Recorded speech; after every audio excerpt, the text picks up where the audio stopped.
exploring the vast worlds of He-Man and She-Ra. Join Sean Scavarna and Matthew Duke as they discuss the history and mystery of Eternia and Etheria, diving deep into all incarnations of Masters of the Universe. Hey, you know who's back? It's the Legends of Grayskull podcast. Now that you know, let's go get ready for the show. It's the Legends of Grayskull podcast. Sit back and enjoy the ride right now. Hello, everybody, and welcome back to L.O.G on MYP. This is the mini-series where Curtis Ackerman and myself run through each and every Mike Young Productions He-Man and the Master Universe 2002 series, starting with episode 1 all the way up to 39. We are currently today on episode 9, The Ties That Bind. Not the other one that Amazon will tell you that it is. Not at all. Not Dragon's Brood. Not yet. Yep. Curtis, how are we doing today? Good. I'm excited to get into this one. I bet you are. So this is episode 9, The Ties That Bind. It was written by Dean Stefan, directed by Gary Hartel, and it originally aired on October 25th of 2002.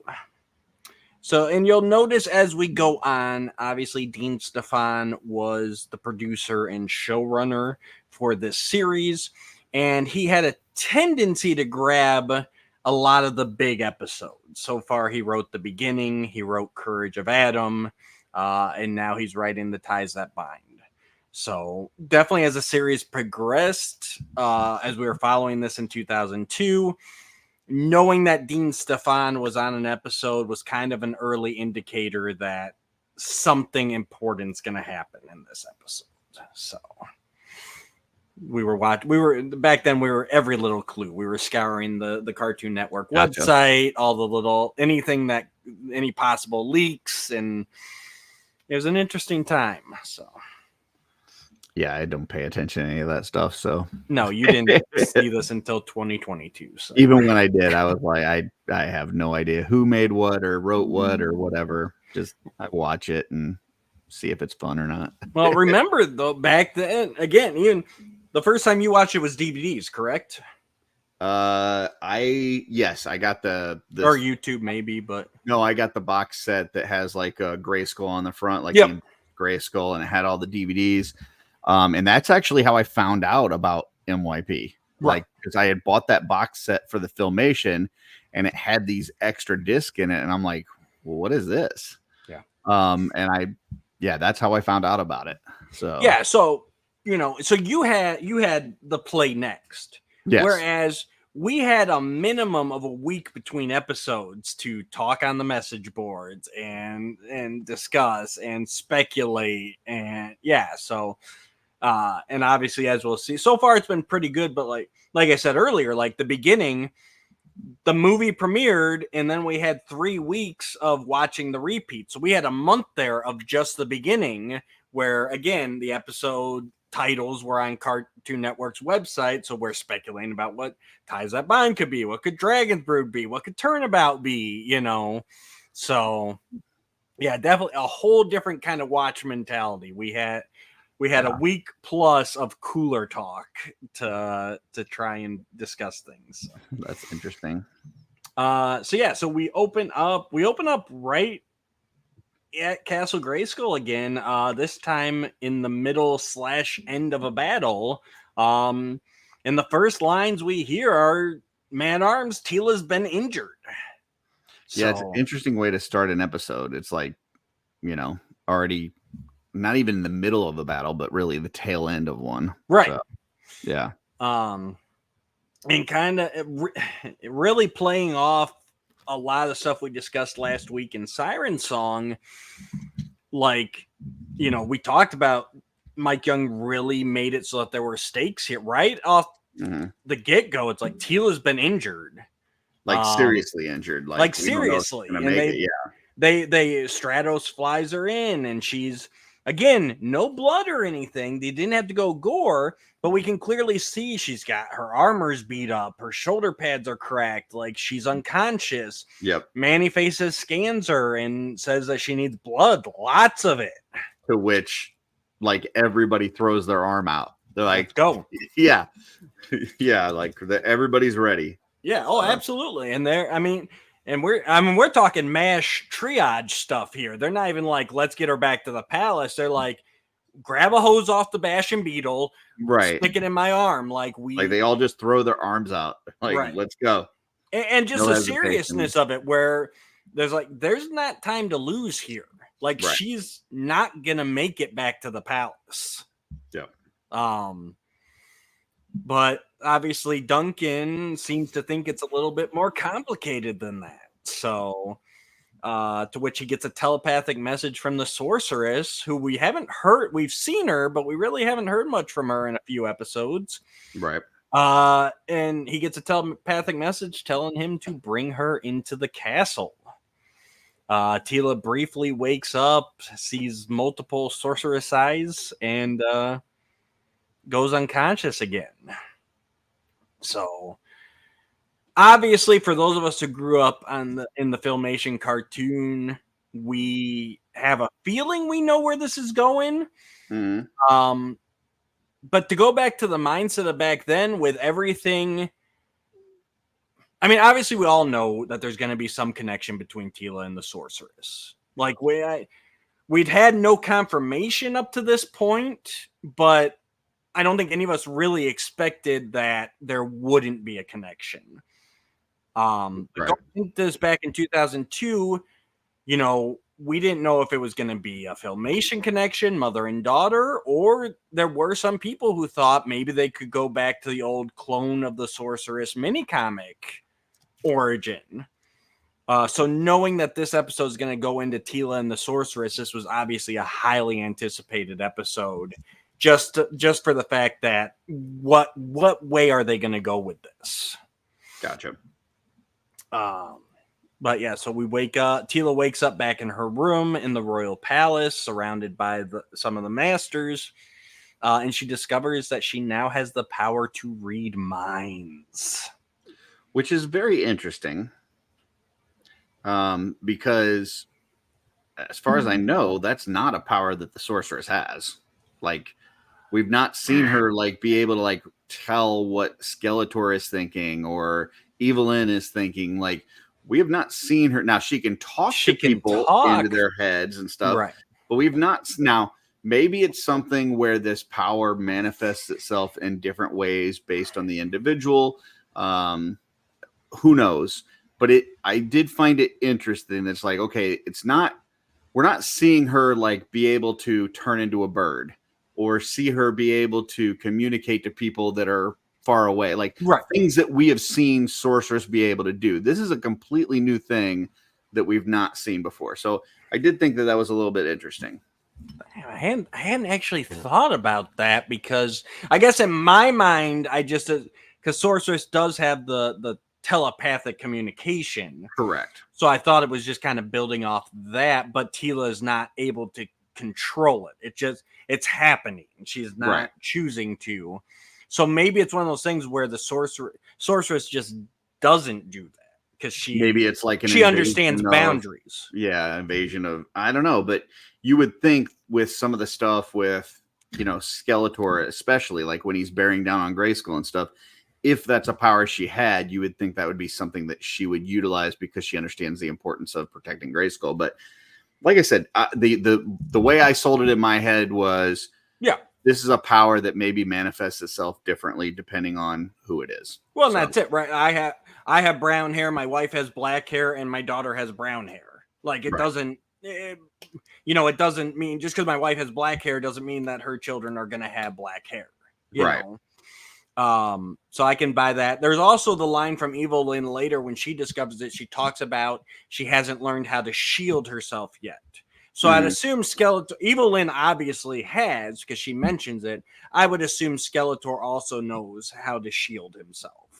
So yeah, I mean, Man at Arms talks about kind of training yourself to protect your thoughts and stuff. So Mhm. if that's something that you can train yourself to do, I would imagine, especially with, Skeletor in this timeline having been Keldor. Yep. So he has the kind of royal connection and stuff. I would imagine that's something that they would train to do.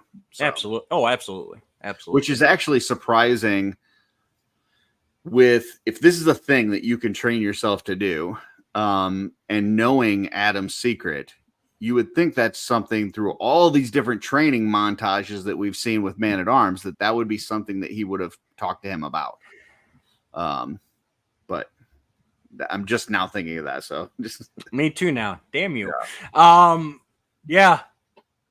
I mean, he does recognize once he realizes what's going on. One of the first things he does is tells Adam to stay away from her. Right. So I think it's probably one of those things where, probably essentially maybe the only person he might know is the sorceress, who already knows Adam's secret, so he doesn't view it as a necessary thing at we're this on point. episode 9, and really he didn't get his powers till what, episode 3?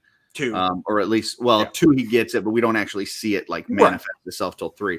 So, there's a lot of stuff that Man at Arms is trying to shove down his throat at one time. Yep. Maybe that's just something that he hasn't got to yet because it wasn't, like you said, wasn't as important because it wasn't an immediate threat. Right. It's more important for him to be able to punch without taking down a whole wall than, right. Yeah. But it would be, looking back at it now, 2020 hindsight, it would be cool in like later in the season or season 2, like someone tries to read He-Man's mind. He's like, nope. Right. Thanks to Man Arms, not that would be a time. nice callback. I mean, they do that quite often with some of these things. So yeah, that would be a nice callback. Yeah, that would have been fun. But yeah, so she realizes that she's reading people's minds. Man at Arms realizes what's going on. He tells Adam to stay away from her. And she's questioning, he has to tell her that it was a sorceress who gave her the blood transfusion that saved her life. Mm-hmm. Atila's obviously filled with questions, and Man Arms is just pretty much shutting her down. He's not ready to answer any of this. So right. Just kind of basically telling her to get some rest. Right. Yep. Don't worry about all this. So right. At the same time, Evil Lynn, like we said, she discovers that Tila is developing these powers. Sorry. You need to take that? No, it was just an alarm. Okay. She realizes that Tila is developing these powers and uses it to drop a message that Skeletor's forces are going to travel through the sands of time in an attempt to take Grayskull without being noticed. So she's manipulating the ability that Tila has to read minds. Right. To plant a fake attack plan, basically. Right. Meanwhile, Man at Arms goes to Grayskull and confronts the sorceress, which I love this. Because absolutely, this is back to what I was talking about with the last episode. Like, why do we have so many secrets? Why are we not just talking about this stuff? And he lets her have it. Like, he's not pulling any punches. I mean, it starts off with he says, "She is your," and that. I think that was when she was reading her mind. And then, but here he says, she needs her mother. Right. So, yeah, and we get the number one. What I love is just because we've had Adam chasing after Sorceress through this maze of catacombs and everything. Mm-hmm. We've had Skeletor and Orko kind of being lost and turned around in it with all the traps and everything. I like how Man at Arms, when he gets into Grayskull, is just strolling through. Like, Sorceress is trying to avoid him, but he's just right on her. So I like that, again, without beating us over the head with some monologue. They just show, like, this guy's comfortable in this castle. We don't know. And I like the fact that it's like she knows what he's going to say, and she doesn't want to hear it.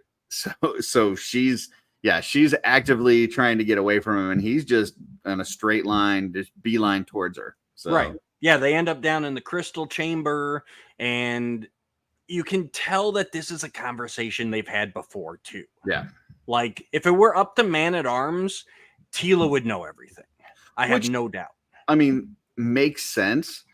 Like, considering what we know, like, she has tasked him with raising Tila. Yes. Right. So this is something that I'm sure throughout Tila's life, things have happened. She's had hardships. She's had injuries. She's had, breakups or whatever the case may be. There's those moments in your kid's life where they need their parent. And I'm sure he's had this conversation with her several times that she needs her mother.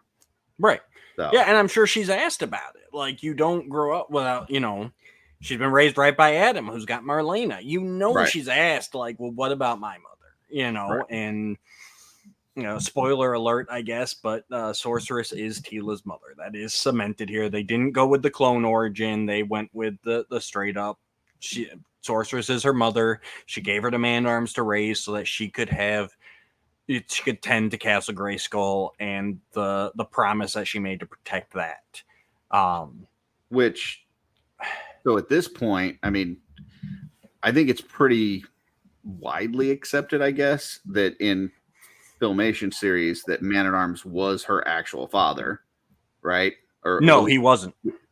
I thought we thought that in the Filmation. No, it specifically states that her father died defending Eternia in Filmation.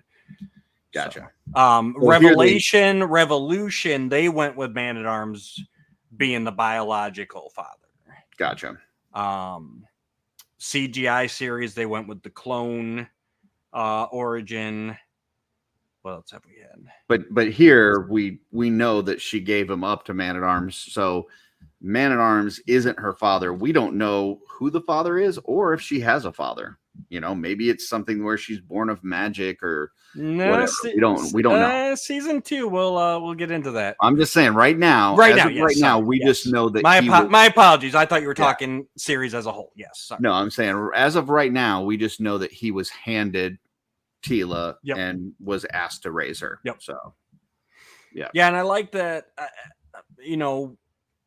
And especially earlier in the episodes, we criticized how standoffish this sorceress was.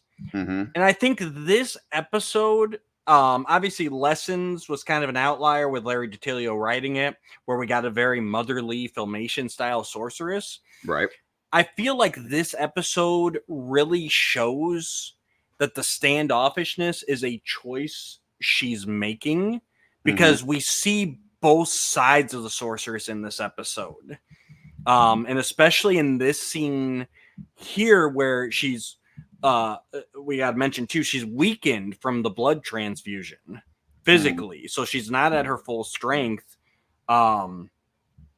But we see a lot of shifts back and forth where we see a more vulnerable, emotional sorceress, but then she always seems to snap back like, no, I have to be the stoic guardian of Grayskull.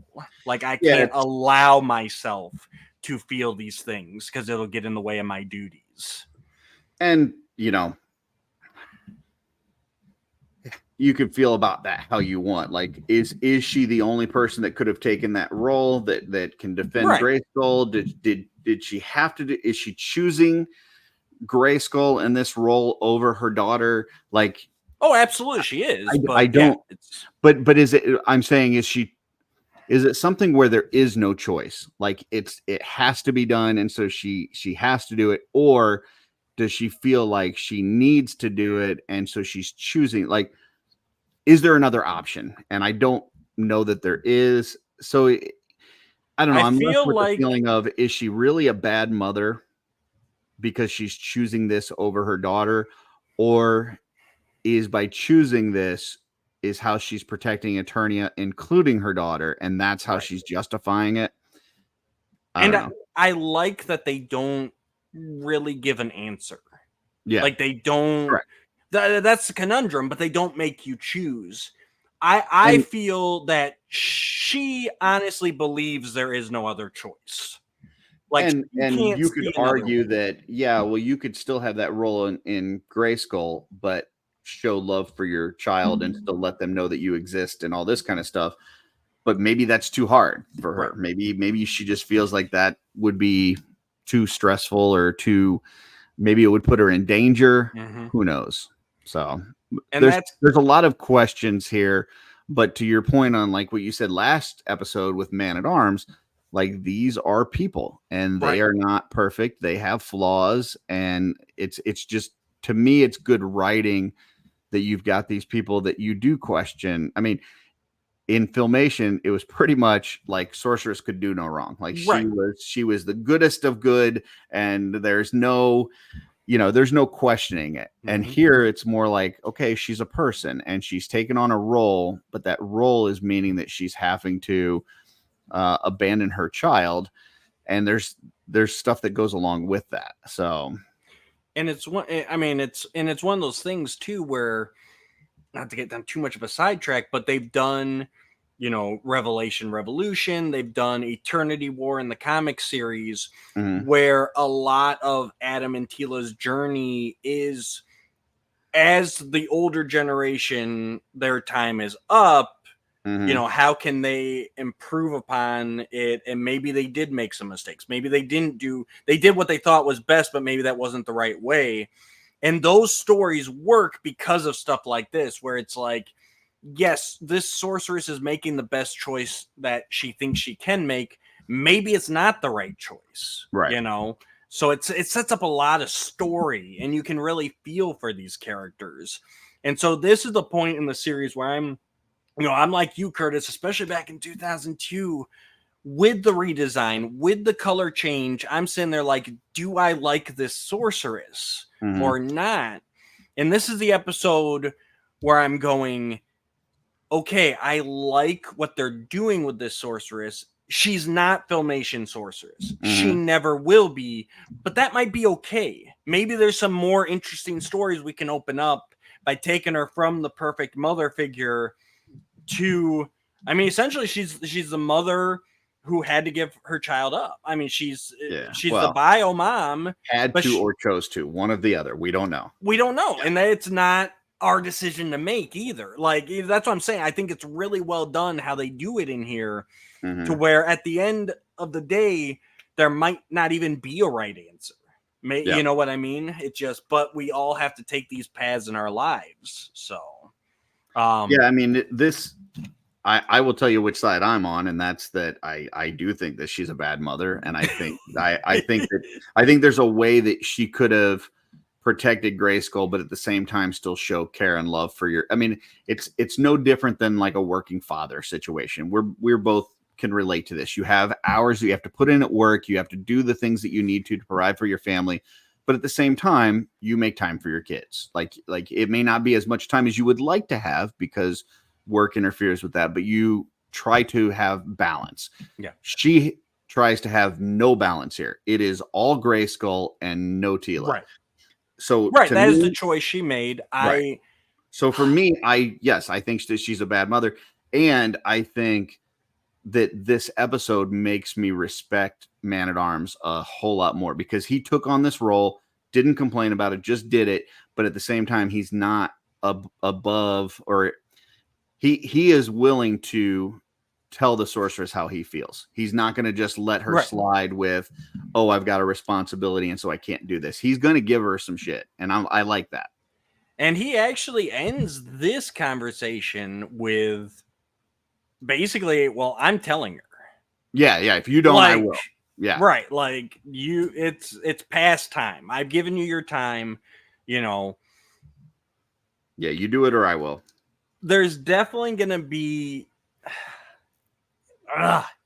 Here's the problem with doing the rewatch in this way, because I can refute. You want to talk ahead? I want to talk ahead. I absolutely do, but I will save it. Season 2, we will definitely be diving into this conversation again. So, gotcha. But yeah, you are, and I wouldn't even say. The only thing I want to throw out there, and I'm not disagreeing with you, but just kind of the phrasing. She's not a bad mother necessarily. She chose not to be a mother.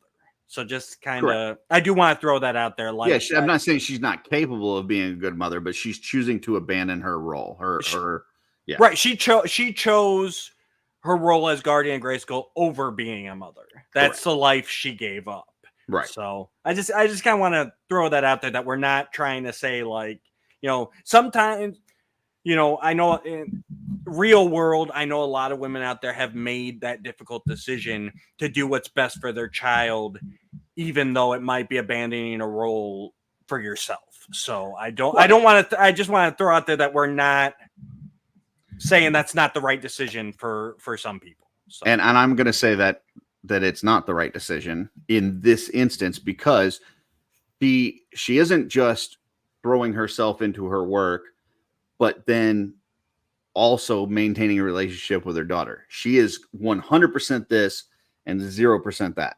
Right. So I think even working moms try to have some sort of balance. It may not be equal. It may not be, 50% of your time here and 50% of your time there. But when you're not working on your career, you are trying to spend some time with your family and make sure that time is valuable and you're creating lasting memories and all this kind of stuff. I mean, if this is something like you kind of were mentioning, that it's like the old regime and then all of a sudden there's a new regime and they take over, that she's not teaching Teela anything. None of what she's learned as sorceress is she passing on to Teela at this point that's going to help her down the road if sorceress is no longer there. Yep. So honestly, in my opinion, she is not the classical working parent. She is the parent that leaves for another family, basically. Like that's what this feels like to me. Like you totally made a different choice that has taken you out of my life. So. And I honestly get from this sorceress that maybe she doesn't want Teela to be the next sorceress. It's like, maybe that's a part of it too, where she's like, if I raise her, then she's going to be in line, because, and even in this, like, Filmation, we had Origin of the Sorceress, where we know that Teela, she was a villager who became the sorceress. It wasn't like a lineage. We don't even know with this sorceress yet, like, how this works. For all we know, she's one in a line of sorceresses, and she's trying to break that. She wants better for her daughter. She wants her to experience. Maybe this Teela has never left the castle. Like, maybe she spent her whole life here, and she's like, no, I want better for my child. I want better than what I can give her, So there's all those kind of things. But I just wanted to point out, I will still always side, just like I said last episode, I will side on the side of honesty and say you should at least let her know what's going on.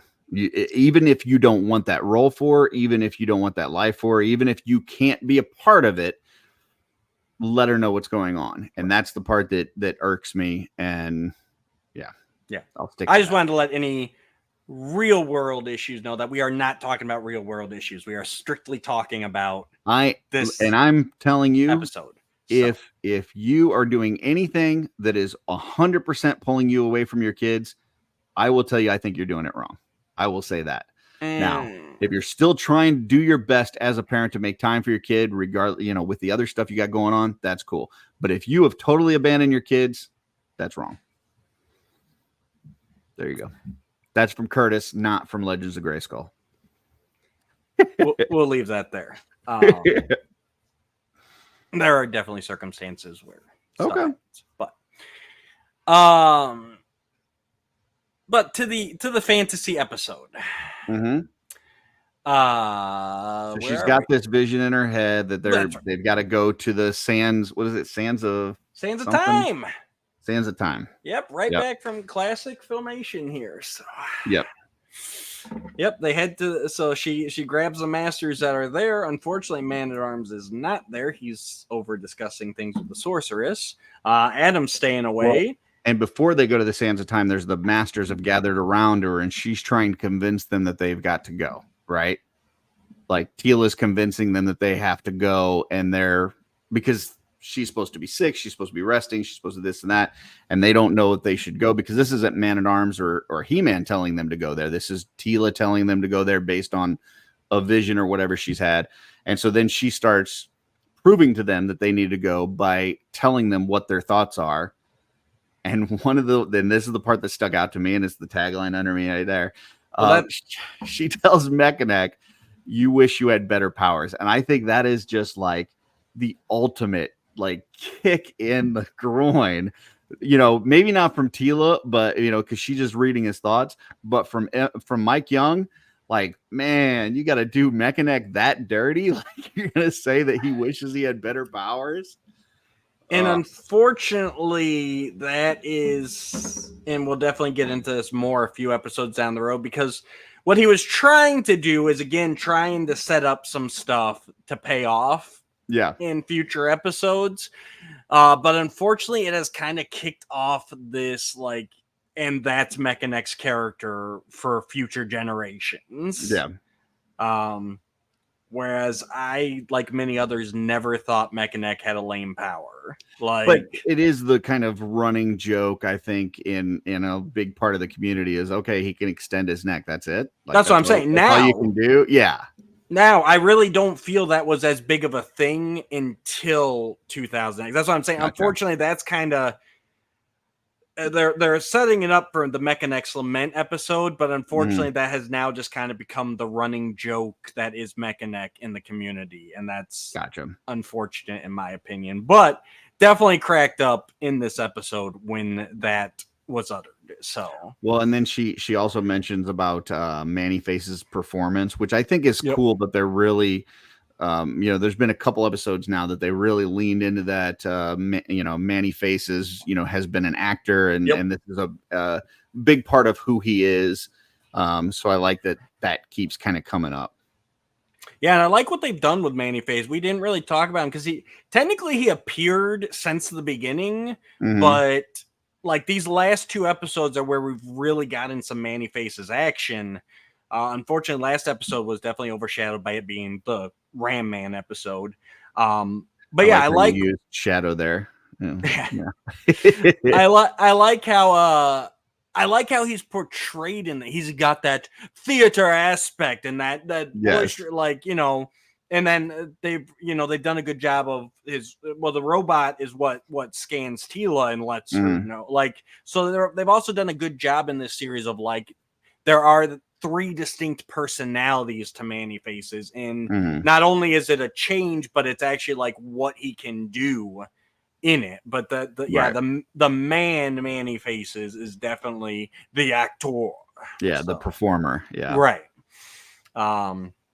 But yeah, so that's actually when they're at the Sands of Time, and she's trying to convince them that she really heard this from Evil Lynn, proving that she can still read thoughts. Unfortunately, at that time, it also hits her that, it's Evil Lynn. She's a spellcaster herself, and it's got to be a trap. Right. So, this is a ruse, and they're somewhere else. Yep. And so at that moment, we've got all these blue sandworms that pop up to attack them. Which that was cool. I like that. Yeah, I love the design. I love the look. I love this whole Sands of Time sequence where with like the graininess across the screen, like just really good animation and effects to where kind of the opposite of that shading effect that was throwing us. Like, this is where it's like, oh no, you guys can do effects really well. Yeah, it's not that they're incapable. It's that sometimes I feel like they are either for budgetary reasons or just like time or whatever, they choose not to. But yeah, they definitely have the ability because this thing can look amazing when they want it to. Yep. So Man-Arms arrives back at the palace. He finds Adam, who says that Tila ran off with the other masters. He didn't go, obviously, trying to protect his secret. Man-Arms instantly knows it's a trap and has Adam transform, and they head out to help them.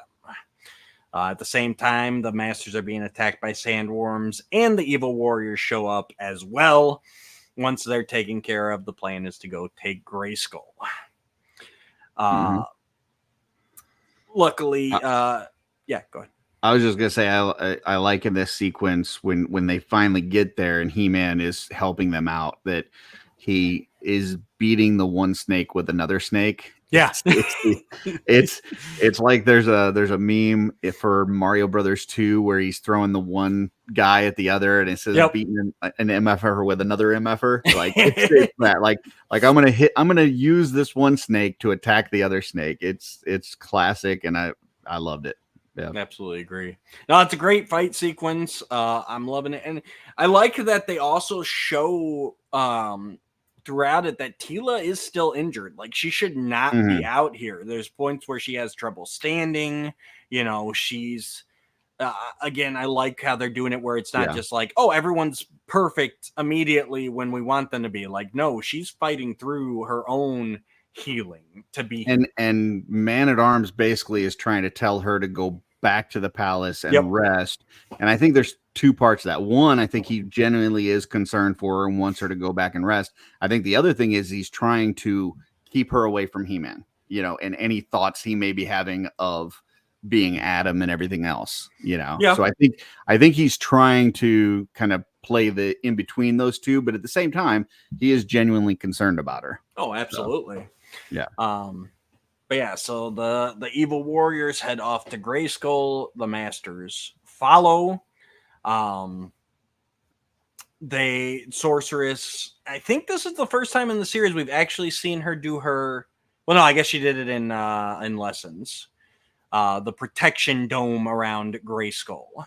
But this one is all full of holes and not as solid as it usually is. It's when she puts it up, though. I think Skeletor makes some sort of comment towards like only the power of the elders would be able to do this. Like that'll be the second time she does it. Okay, gotcha. Okay. So yeah, this first time they comment about how weak it is. Okay. And they easily take it down, and that forces Sorceress to go down because she is still weakened from the blood transfusion. Yeah. She has to go down to the orb chamber. She asks the elders forgiveness because she's not supposed to tap into the power herself, right. But she does it in order to construct a stronger blue barrier now. Yeah. And that is the moment where Skeletor, everyone's like, wow, this is the most powerful barrier we've ever seen. And this cements it for Skeletor, where he's like, "Oh, this is it. This has to be the power of the elders inside here. There's no other way." I feel like she maybe revealed too much at that point. Like, right. I don't know if they would have gotten in before the Masters would have got there without the shield. But by doing what she did, she has now basically let Skeletor know, hey, you knew there was something important about Grayskull. You knew that there was some sort of important magic in here. But now you know that it is the most important magic. Like you know now know the seriousness of it. So I think she may have overplayed her hand here a little bit. But it is what it is. No, and I think it all goes along with, her weakened state and everything. Like we don't see her reaching out telepathically after she does the transfusion. We don't like maybe she legitimately doesn't know where the Masters are. Like she, and well, so they said that Tila needed a lot of blood. We don't know how much Sorceress gave up and how much she was left with. And that's what I'm saying. So she's in such a weakened state. And so she's like, I can't take the chance that He-Man's right around the corner. Like I've got to stop them from getting in. Yeah. And so we learn that she's forbidden from tapping into the power of the elders. Like that. So and there we're setting up that this is why Grayskull needs a champion. It can't have a guardian and a champ that is a champion too. Like there's got to be that separation of church and state type thing. Yeah. But yeah, it definitely cements like, okay, and now Grayskull's going to be a target now. But I like that too. Like, what's okay. Nowadays it's pretty common, but what series back in 2002, we're so used to Filmation, hit the ground running. We start off episode 1. Okay, we need to get into Grayskull to take the power of the universe. It's all about Grayskull. And then we come to here where it's like, I want to overthrow the Council of Elders. Oh, the Council of Elders is gone. I want the Hall of Wisdom. Oh, the Hall of Wisdom is gone. Then episode 6, it's like, they really wanted to protect Grayskull. What's in Grayskull? Episode 7 and 8, we're trying to get into Grayskull. Maybe it's got something to do with the Elders. Now, finally, episode 9, it's like, no, there is definitely the power of the Elders in there. I want Grayskull. That's going to be my goal from now on. Well, this is the kind of stuff that you can do with this type of story writing where you are having this overarching story that's going from episode to episode rather than trying to fit it all within, one episode timeframes. So yeah, they're using this writing style to really kind of develop Skeletor and his thinking process and his plans rather than just kind of the monster of the week kind of thing. Right. So. But at the same time, it's a genesis, right? So we went from Filmation to MYP to like the current Netflix binge model where it's like, if I watch Revelation, I have to watch all the episodes of Revelation to get my full story. Right. It basically becomes like a 4-hour movie or something. Yeah. And whereas here, if Ties That Bind is your first episode you've ever watched, you can actually sit down, watch it, and feel like that was a good episode. Like I got a full story out of that. So and that's why for me, I really feel like this era, as far as He-Man cartoons, is like the pinnacle where they balance so well that you've got this monster story in the first 9 episodes that you really appreciate watching it all. But at the same time, I can just throw on episode 5 and have a fun time. I can throw a good on in episode between 13. from the one-offs of Filmation versus the huge long story of Revolution. It does bridge that gap fairly well. Absolutely. But yeah, so back to the episode. Now with that knowledge, Skeletor is even more determined to get in. The Masters are able to catch up. They're able to thwart Skeletor's plans. I love when He-Man shows up and like Beastman is looking ferocious. Like he is looking like very intimidating. And then He-Man just comes up and basically bonks him on top of the head and takes him out. He just like it was like whack-a-mole. Absolutely. So that made me chuckle a little bit. As the battle ends, Teela is still full of questions, and she goes inside of the castle to seek some answers from the only person who can give them to her. And it felt to me like Sorceress was going to tell her, but then she doesn't. Yeah. So, there was definitely, again, Sorceress is written really well in this episode to where you can really feel her pain that, like she does, I feel she does regret giving her up, but at the same time, she doesn't feel that there was another option for her. And she's definitely still trying to protect Teela, in my opinion. Like she's worried about what Teela knowing her origins will do to her, whether that and never really explained whether it's, like I said, the path that she feels it'll lead Teela down, or but there's definitely something that she feels she's protecting Teela from. She gives her some cryptic answers, and honestly, I mean we've got to kind of talk comparing the two, because obviously this is in the vein of the Filmation episode Teela's Quest, where Teela travels to the Oracle to find out the truth about her, her mother and father. And she, in that episode, in the Filmation episode, she learns the truth. And the episode ends with the reset button of the Sorceress mind wiping her, so that they're locking those memories away to protect her. Whereas this one, I feel like Curtis did the air quotes for our audio listeners. I really feel like this one, she essentially tells her that she's her mother, but she doesn't come out and say, she has the line, "I gave you the blood because I'm the only one who could." And Teela, but it's super cryptic. Like it's cryptic, but I don't think Teela left with even the hint that that's her mother.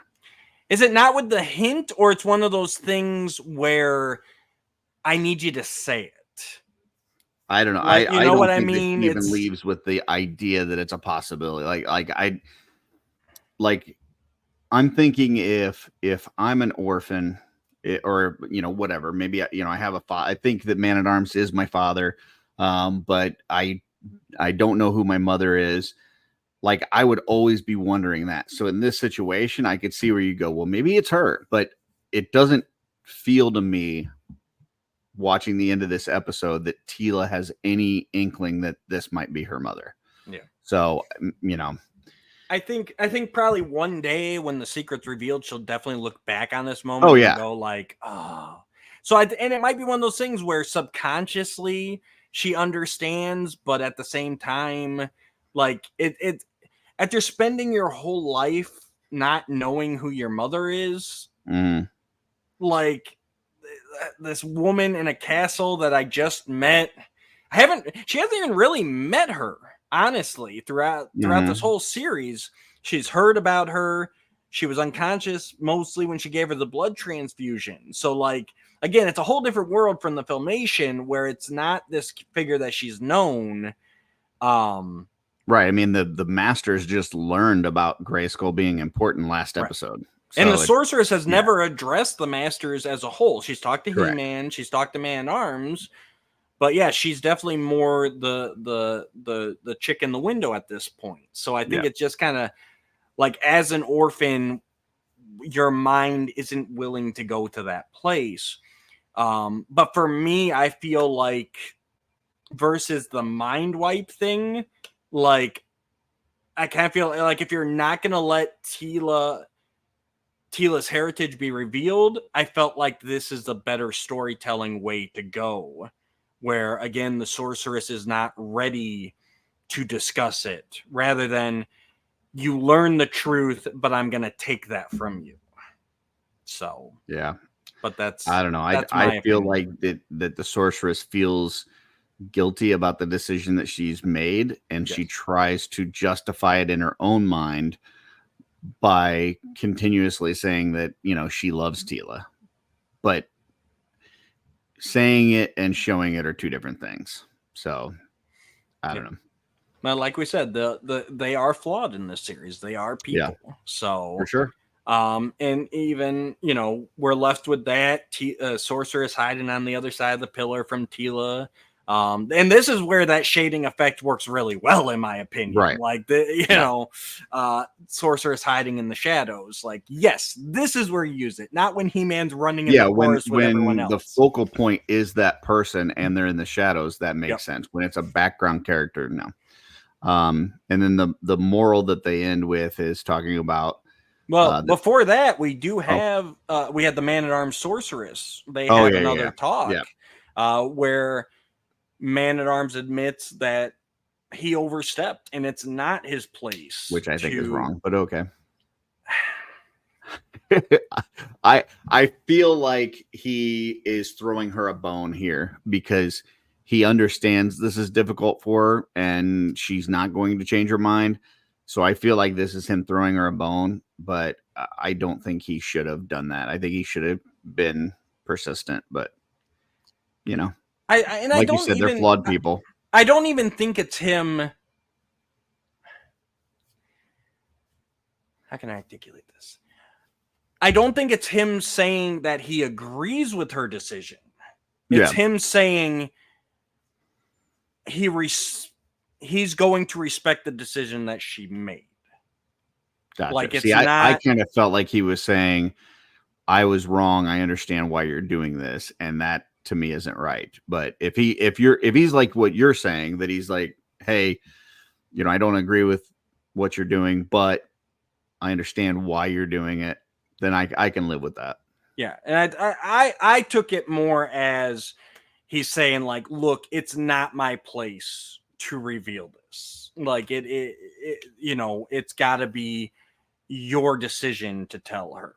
Like, and I will say I disagree with that too. Like, if you're the one that's raised her from a child till now, and you're the only parent she's ever known, if there's anybody that's going to break that news to her, he's definitely one of the two people that should be able to break that news to her.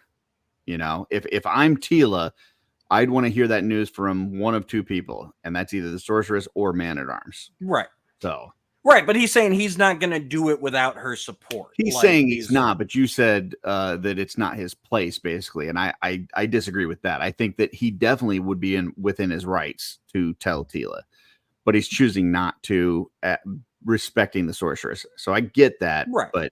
But I wouldn't say it's not his place to do it. Yeah, I just know this is one episode. I mean, I've always enjoyed this episode. But it's definitely hit me different now with me having 2 adopted children.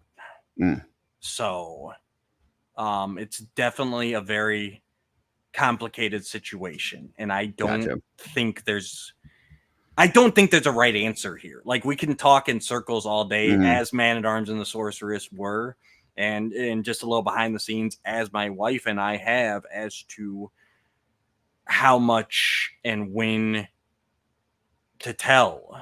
Yeah, it's definitely not an easy situation for sure. And I don't think there's any right answer, and I don't think there's any.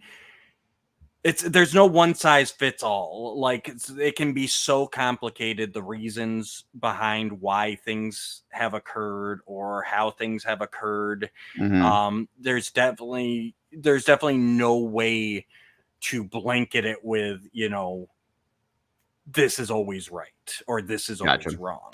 I can see that.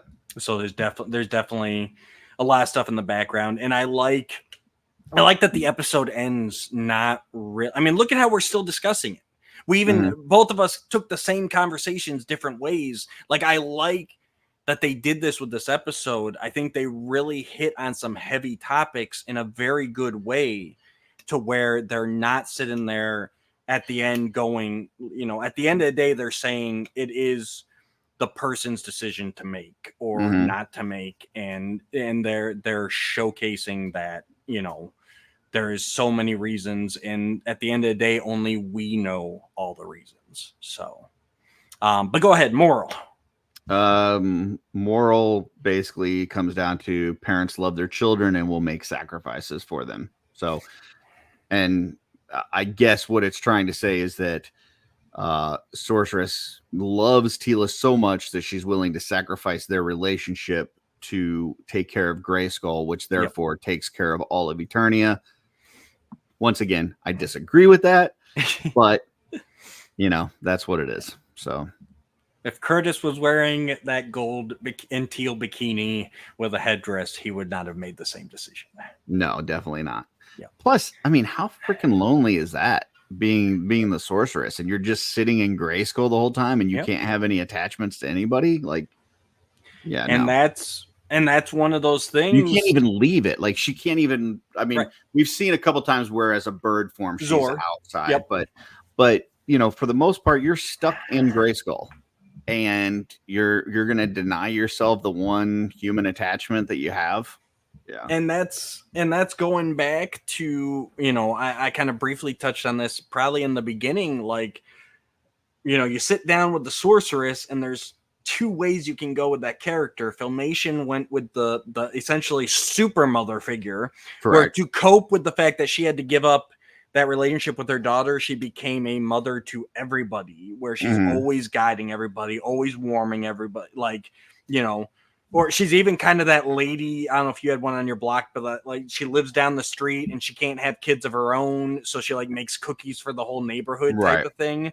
Yep. Or you go with that isolated loner, and that's the direction that Mike Young went with that. Well, and I think it makes sense then, the way that you describe that, why she seems so cold. Like, if you're secluded in Grayskull for your entire existence, basically, you would be cold, because you don't have human attachments and interactions and things that are making you a warm person. So I mean, shoot, I know I go like on business trips for work, and just being stuck in a hotel room without my family for a night, one night.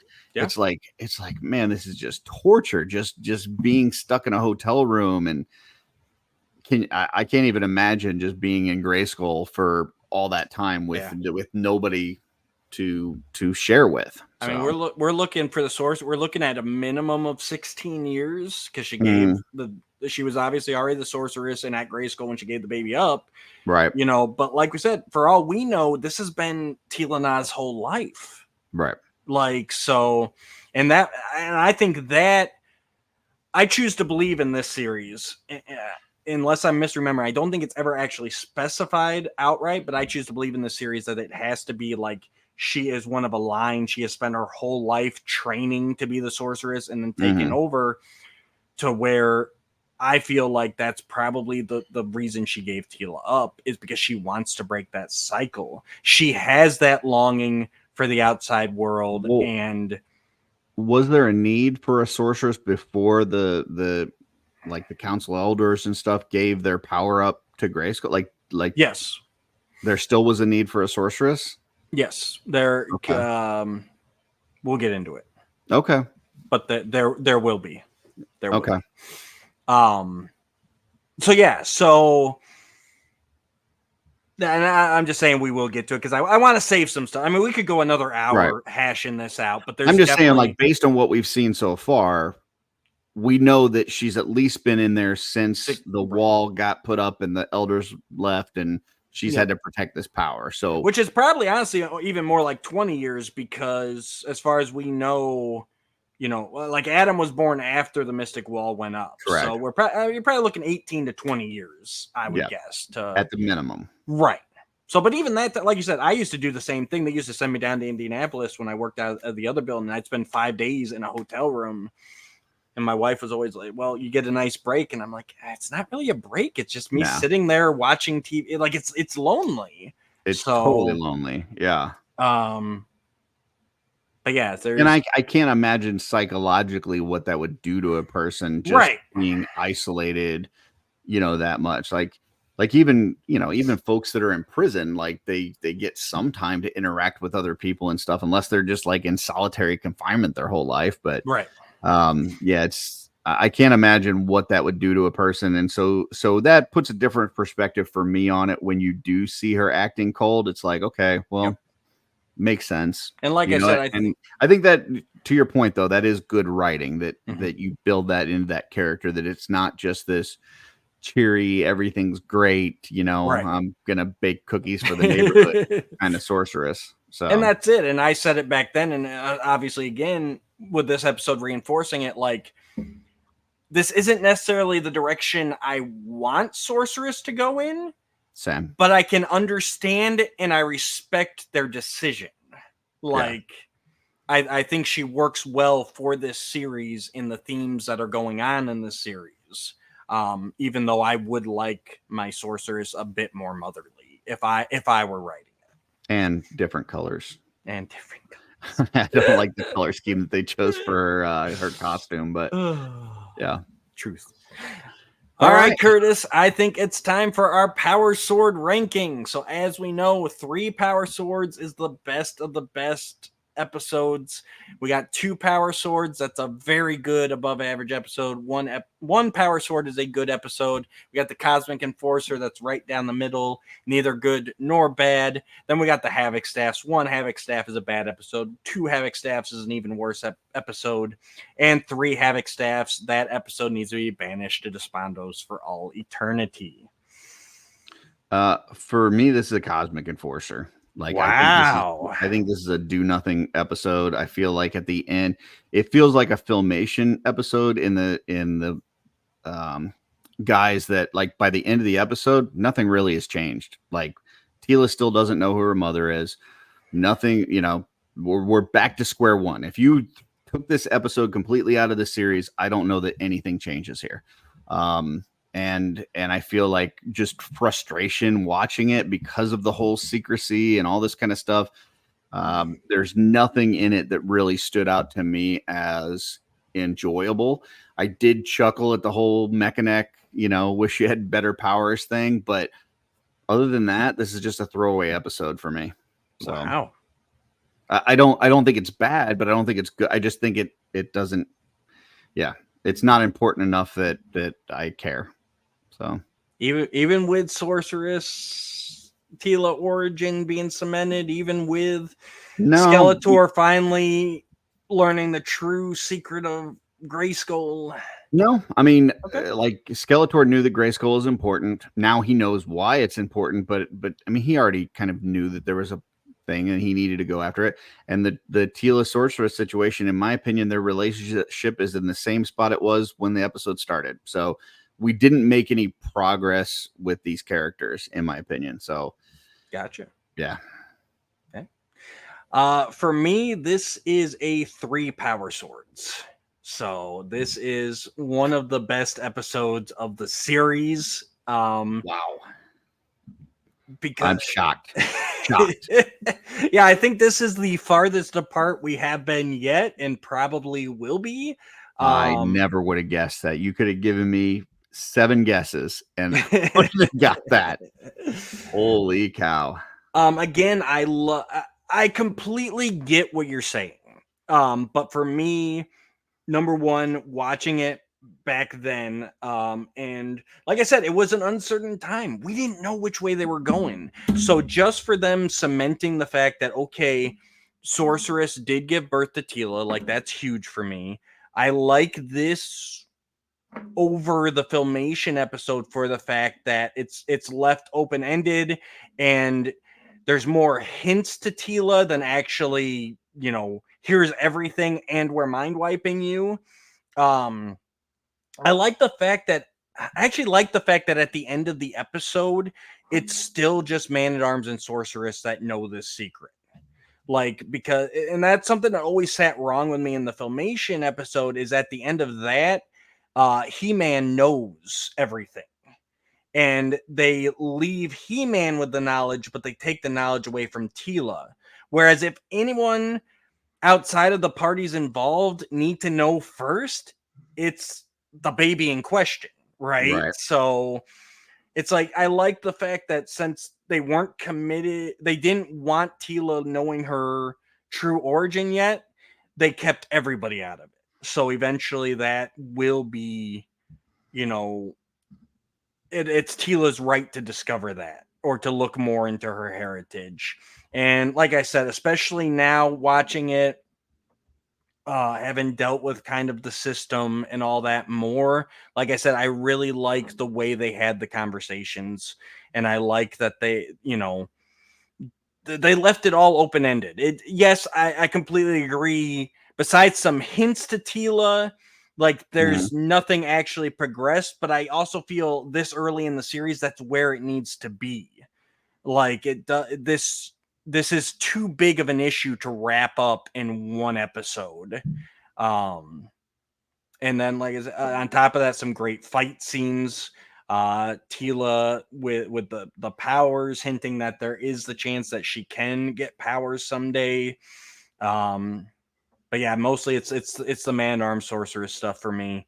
I really like how they did this episode without vastly changing the trajectory of the series, with her finding out too early.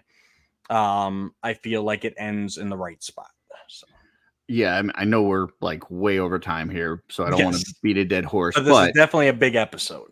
But I would say for me, I look at it when I'm giving these Power Sword rankings, I look at it as, was it an enjoyable standalone episode?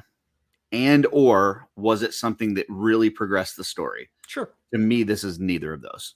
I didn't enjoy the episode. In fact, it made me frustrated.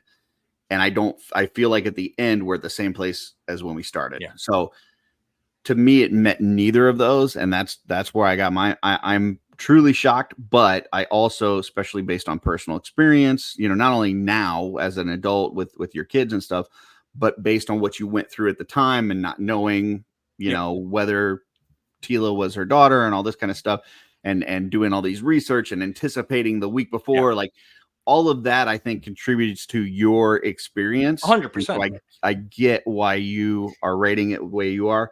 For me, it just, like I said, we could have skipped this one and I wouldn't have known the difference in the series. Yeah, see, and I completely get, I do get where you're coming from, Curtis. I absolutely do. So I don't, like I said, I don't want to discourage you, or I'm not trying to dissuade you. No, I completely get it. I get it. Yeah.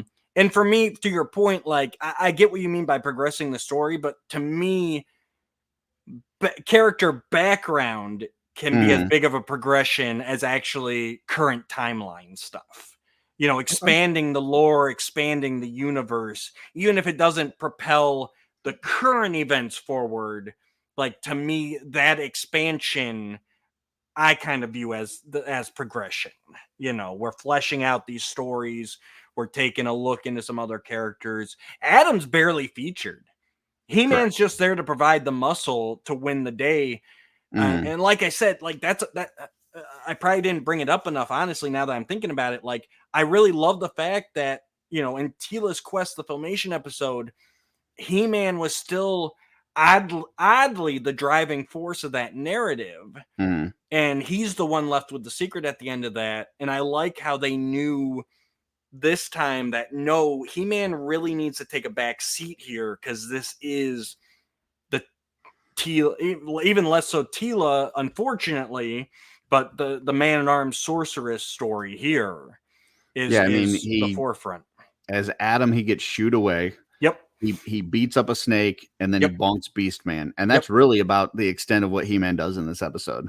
Right. So, and it should be that way. I'm not, sometimes I don't I feel disagree. like there will be times where I feel like He-Man is like unnecessarily pushed to the background in this series, but this is an episode where I'm like, thank God they left He-Man back there, because we don't need to deal with his stuff right now. Yeah, I was totally fine with that aspect of this. In Absolutely. fact, I liked that it let some of the other characters shine. Yep.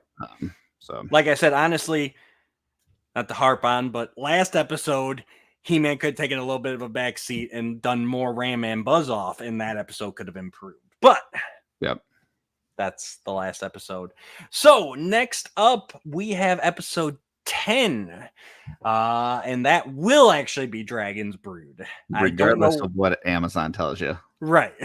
So, all right, guys. Thanks for tuning in. We know this was a long one, definitely a big one, but we appreciate it. Do us one last favor, hit all those buttons down below, the like, the share, please subscribe, and please share us with your friends. If you got people who love MYP, people you want to check out MYP, people who are adopted, people who like wearing gold bird helmets that are the wrong color, you know, any of those, go ahead and share us with them. And until next time, we're going to be hunting some dragons. Oh, come on.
All Man, right. we really know how to take like a 20-minute show and turn it into an hour.